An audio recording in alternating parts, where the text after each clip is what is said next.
assim desejarem, fechar os olhos e vamos nos conectar com a espiritualidade amiga, com bons sentimentos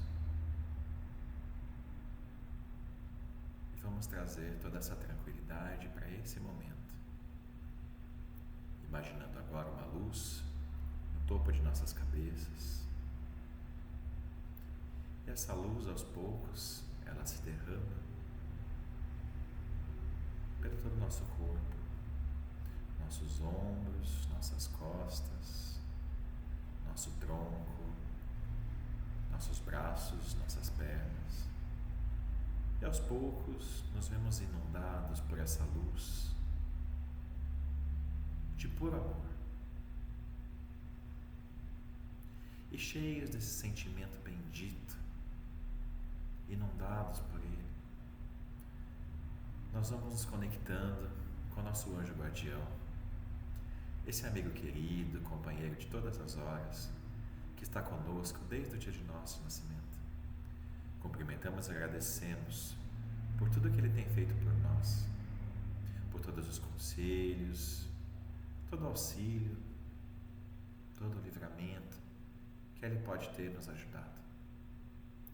Cumprimentamos também nossa querida Mãe, Maria de Nazaré, Mãe espiritual de toda a humanidade, Mãe do nosso Mestre Jesus, que nos acolhe e cuida de nós com seu carinho de mãe, como crianças espirituais que somos. Maria nos coloca em seu colo, nos cobre com seu manto de luz e nos diz para ter calma, que tudo passa.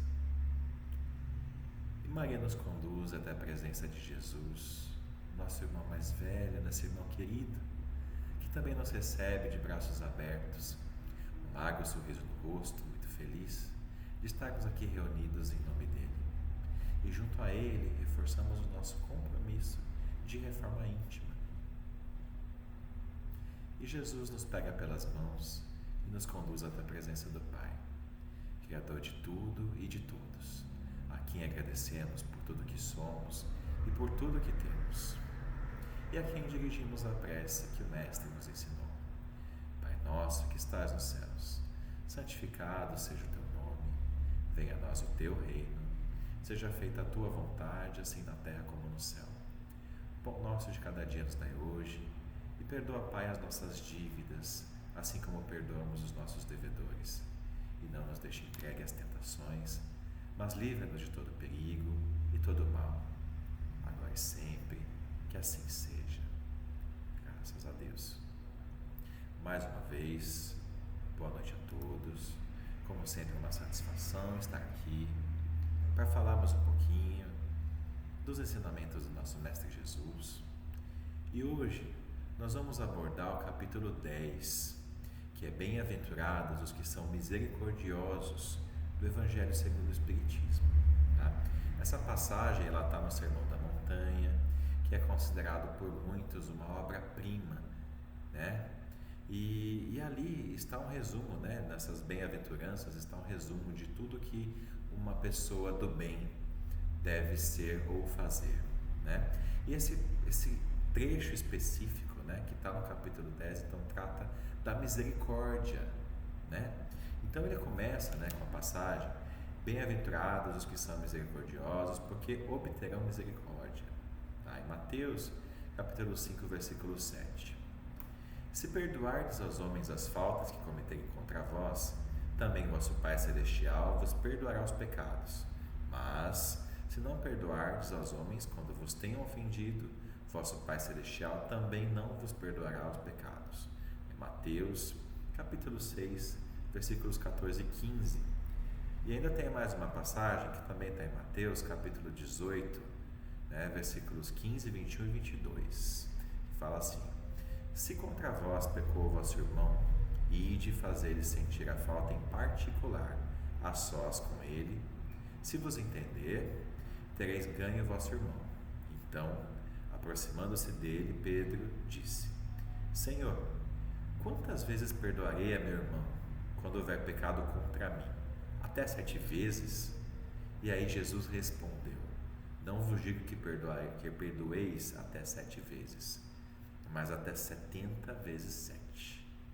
Ou seja, perdão infinito.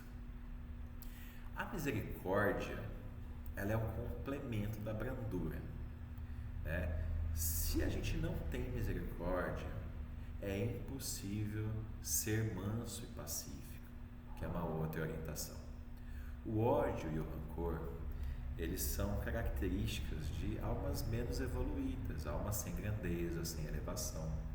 Ao passo que, quando há o esquecimento das ofensas, né, o perdão sincero, são essas características de almas mais elevadas, né, que estão acima de qualquer golpe, né, que se possa receber. Então, elas entendem que certas questões elas são banais diante de uma espiritualidade infinita que se tem pela frente. E quando a gente fala em perdão das ofensas, a gente precisa entender que todo mundo precisa de perdão, né, em algum momento ou outro, porque nós, afinal de contas, somos falhos, nós estamos aqui para aprender, né? E nesse processo de aprendizado, é claro que nós vamos errar. E quando a gente erra, a gente precisa de perdão. E o verdadeiro perdão, ele se manifesta como? Através de atos, né? Não de palavras, né? E aí quando a gente diz, né, perdoar para que Deus nos perdoe, imagina que muitas vezes dentro da nossa pequenez, né, a gente age, né, pelo ego, pelo orgulho, pela vaidade, a gente acaba não perdoando, né, ou a gente se vê em situações muito difíceis de perdoar. Agora, vocês já pararam para pensar se Deus agisse com nós da mesma forma que a gente age com algumas pessoas? E eu falo para vocês que eu acho que não passava nem na porta do céu, assim, ia chegar lá e ia dar com a cara na porta, né? Se Deus fosse agir comigo da mesma forma que eu já agi muitas vezes, né? Então muitas vezes a gente espera de Deus algo que nós não damos para as outras pessoas, né? Tem uma parábola que fala disso, né, de uma forma bem resumida, que é aquela parábola do rei que resolveu cobrar as dívidas, né, de todos aqueles que deviam para ele. E aí então teve um homem, né, um nobre, que devia uma quantia exorbitante, e ele foi chamado à corte para prestar esclarecimentos, né? Então o rei disse que enquanto ele não pagasse, ele seria preso, ia ter todos os castigos, as sanções necessárias aí, né? E ele se jogou aos pés do rei e pediu por favor para que não fosse aplicado isso e que ele tivesse então a oportunidade de pagar a dívida. E o rei então teve, né, se compadeceu da situação e perdoou a dívida e pediu que ele fosse em paz. Logo na saída, esse homem encontrou um servo mais humilde que devia uma quantia para ele, que não era nada perto da quantia que ele devia para o rei. E ele pegou o cara pelo pescoço e falou assim: ou você me paga, ou eu vou mandar te prender, eu vou tomar sua esposa, seus filhos, seus bens, até que você restitua o que é meu. E aí esse servo, ele teve a mesma atitude desse nobre com o rei, ele teve para com o nobre. Por favor, se ajoelhou aos pés, não faça isso, eu realmente preciso, né? Me dá um tempo, eu vou pagar. Mas ele não quis nem saber, mandou o cara para a prisão. E aí as outras pessoas que viram isso acontecer ficaram aflitas e levaram ao conhecimento do rei, né, o que tinha acontecido. Imagina, o rei ficou bravo, muito bravo, e ele mandou chamar essa pessoa lá e falou: viu, mas eu perdoei a sua dívida, por que você não fez o mesmo com o teu irmão? Né? E aí complementou, entregou ele para que fosse, né, entregue o carrasco para que ficasse preso até que ele pagasse tudo o que devia. Ou seja, já que ele não agiu com misericórdia com relação a quem devia a ele, por que o rei deveria ter uma misericórdia para com ele? Então imagina, né, que nesse sentido, Jesus sempre muito sábio, né, explicando através de parábolas, de exemplos, é mais ou menos a mesma analogia de como Deus seria com relação a nós se aplicasse a mesma rigorosidade com que nós aplicamos, né, a cobrança das dívidas dos que têm para conosco. Inclusive, quando a gente reza no Pai Nosso, né, perdoai as nossas ofensas, assim como perdoamos aqueles que nos têm ofendido, ou perdoai as nossas dívidas, assim como perdoamos aos nossos devedores. Percebem o que a gente está pedindo? A gente está pedindo igualdade, então, para que Deus nos perdoe da mesma forma que nós perdoamos as outras pessoas. Mas será que a gente está fazendo jus a esse pedido? Será que a gente está perdoando? Porque de repente a gente não, né? Então é algo para se pensar, que muitas vezes a gente faz no piloto automático, Pai Nosso, e a gente não sabe o que a gente está pedindo, né? Por isso que às vezes eu até peço assim: perdoai de um modo maior com que eu perdoo aqueles que me devem, porque deveria o certo a pedir, porque dentro da minha pequena evolução, eu sei que eu não tenho essa mesma grandeza de perdão, né?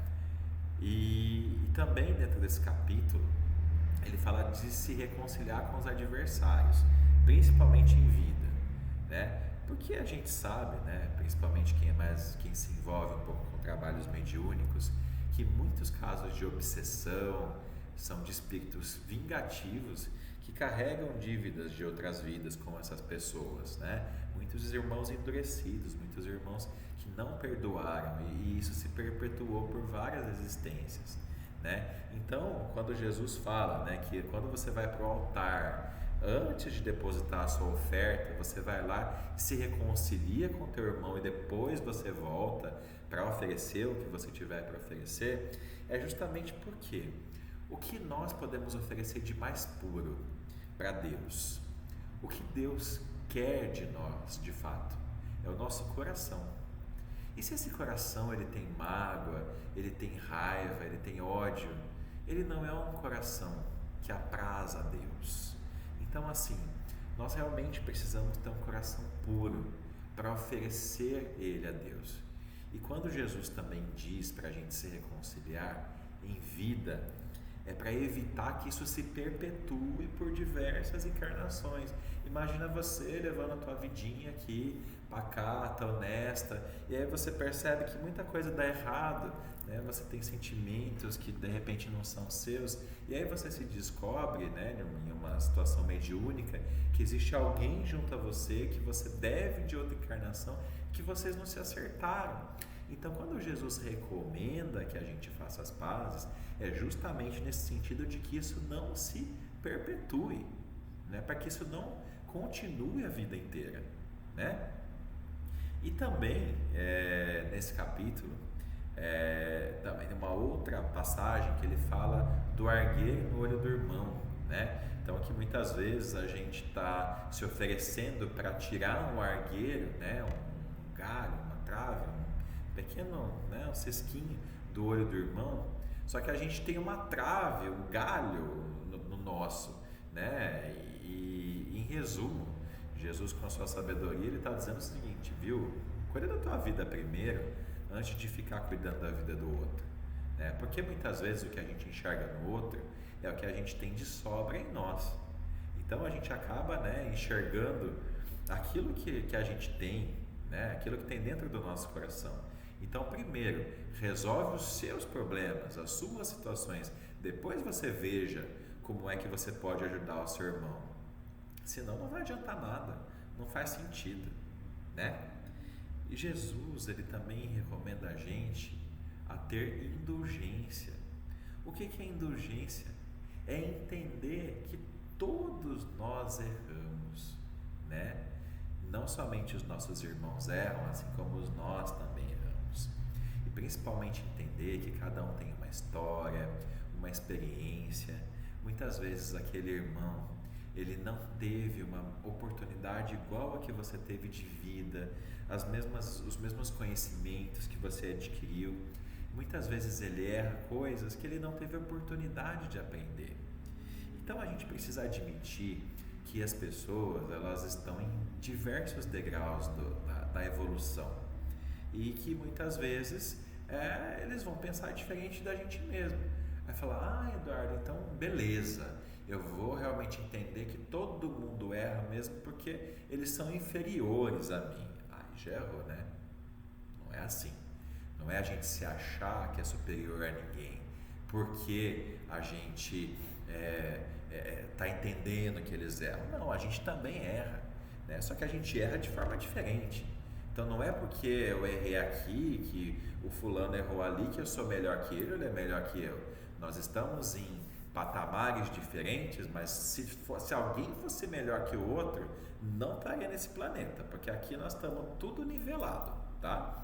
Então assim, se alguém fosse perfeito ou fosse melhor que o outro, não estaria encarnado aqui, pode ter certeza.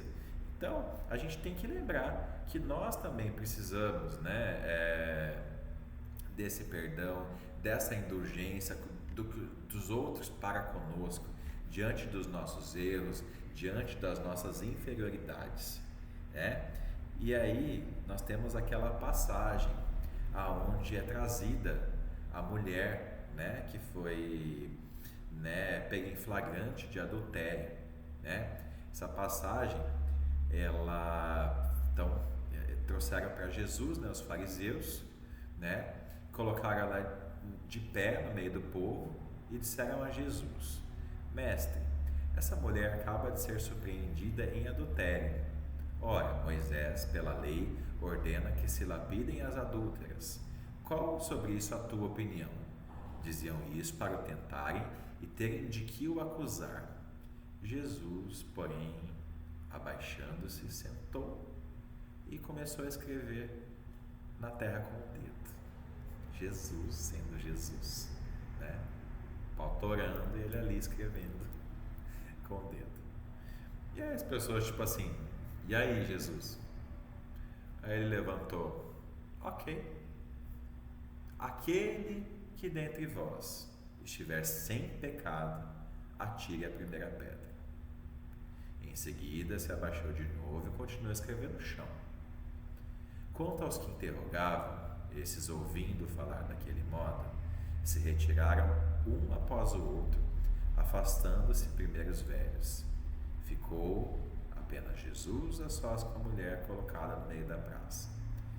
Então, levantando-se, perguntou-lhe Jesus: Mulher, onde estão os que te acusavam? Ninguém te condenou? Ela respondeu: Não, Senhor. Disse-lhe Jesus: Também eu não te condenarei. Vá-te e não tornes a pecar. E aí concordam que a única pessoa com moral suficiente ali para atirar a primeira pedra era Jesus?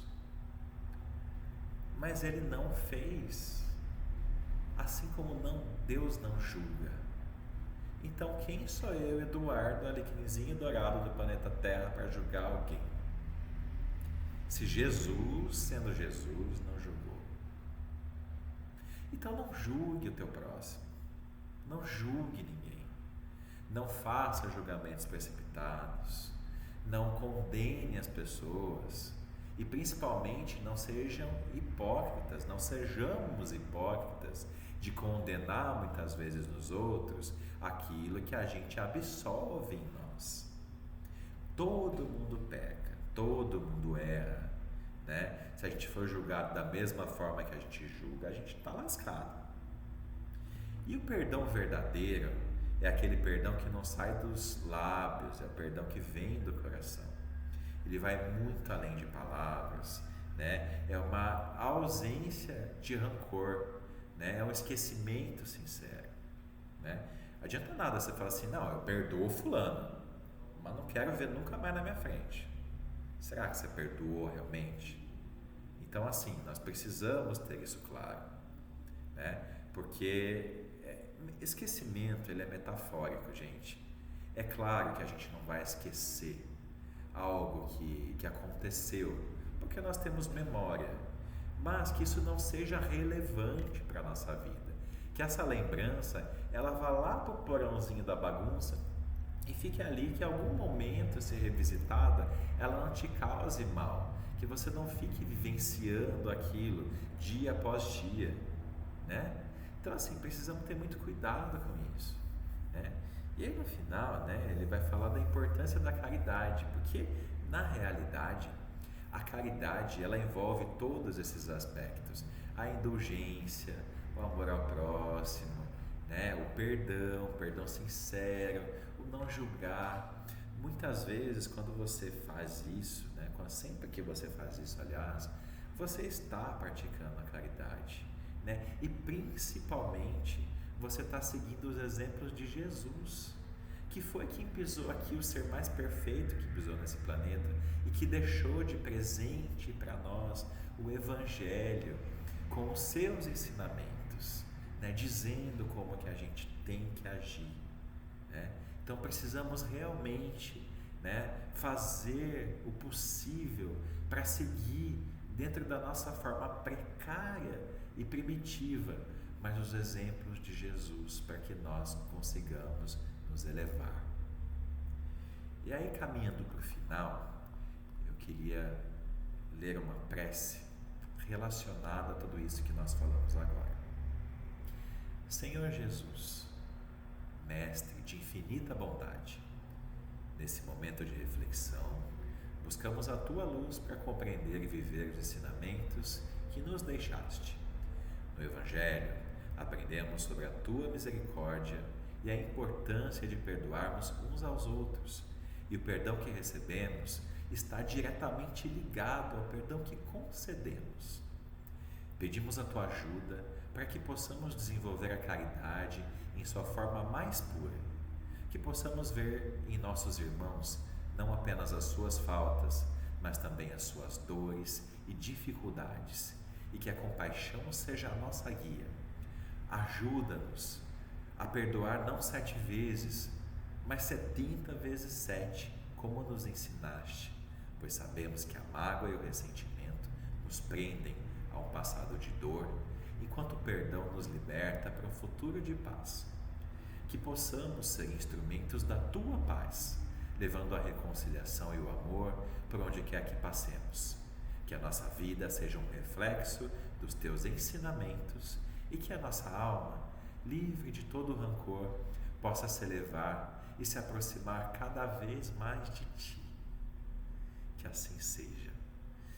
E nesse momento, então, convido a todos novamente a fechar os olhos e vamos emanar muito amor para o nosso planeta, para a nossa fauna, nossa flora, nossos mananciais, para todos os países, em especial aqueles que estão em guerra, aos irmãos desempregados, aqueles que moram nas ruas, a todos os lares em desajuste, também a todos os irmãos perdidos no mundo da criminalidade, dos vícios, das drogas, da prostituição,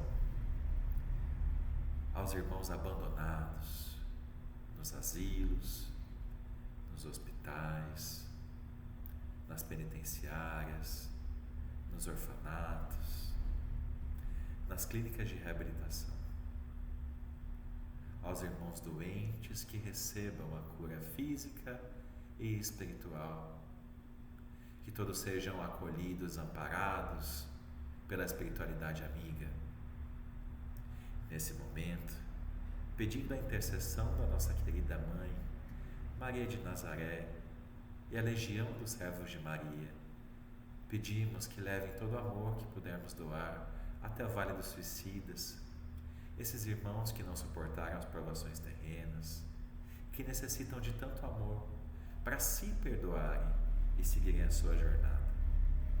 Vamos vibrar também pelos nossos amigos, familiares, nossos vizinhos, também colegas de trabalho.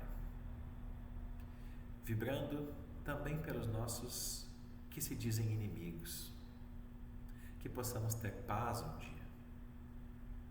Vibrando por aquela pessoa que vem em mente nesse momento. Que essa pessoa possa receber luz que vem de Deus. Vamos vibrar por todas as religiões do mundo. Vibrando também por todas as casas espíritas do mundo. vibrando por todos os nomes que foram deixados no chat e também por todos os nomes que estão nas caixinhas de vibração do GAE, encarnados e desencarnados, que todos possam receber a luz que vem do alto. Vamos pedindo licença e vibrando por nós mesmos, que sejamos cada dia mais firmes na nossa reforma íntima e que não nos falte força para levantar todas as vezes que caímos. Que Jesus nos conduza pelas mãos, pelos caminhos, pelos degraus da nossa evolução. E vamos deixar uma vibração em aberto, que a espiritualidade leve onde se faça necessário. Que assim seja, graças a Deus, uma ótima semana, muita paz, muita luz, muitas bênçãos a todos vocês. Fiquem com Deus.